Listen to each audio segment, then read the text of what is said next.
છોટાઉદેપુરથી સમાચાર છોટાઉદેપુરનું નસવાડી કે જ્યાં એબીવીપીએ કર્યો વિરોધ પ્રદર્શન। નસવાડી તાલુકા પંચાયતની કચેરી પર એબીવીપીએ કર્યો ઉગ્ર વિરોધ। જિલ્લા પ્રાથમિક શિક્ષણ અધિકારીના પુતળાનું દહન કર્યું।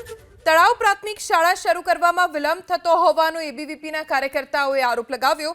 ખોટી રીતે અભણ વાલીઓની સહી લઈ એલસી કઢાવી લીધાનો પણ આરોપ એબીવીપીના નેતાઓએ કર્યો।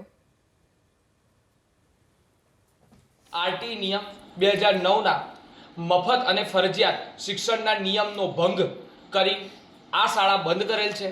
અમારે એનું નિરાકરણ જોઈએ છે કે એ શાળા ફરી વખત ચાલુ કરવામાં આવે અને એ જે શિક્ષકે આ સસ્પેન્ડ કરવામાં એ શિક્ષકને તાત્કાલિક સસ્પેન્ડ કરવામાં આવે, કારણ કે એ શિક્ષકે પોતાના સ્વાર્થ માટે એ સ્કૂલ એ નિશાળ બંધ કરેલી છે। તો અમને એનો જવાબ આપવામાં આવે। આજે અમે ઉગ્રમાંથી ઉગ્ર રજૂઆત કરવા માટે નસવાડી તાલુકા પંચાયતમાં આવ્યા છે। અમે શિક્ષણ અધિકારીનું પુતળાનું દહન કર્યું છે અને હજુ પણ અમારી માંગ સ્વીકારવામાં નહીં આવે તો આનાથી પણ ઉગ્રમાં ઉગ્ર રજૂઆત કરવામાં આવશે।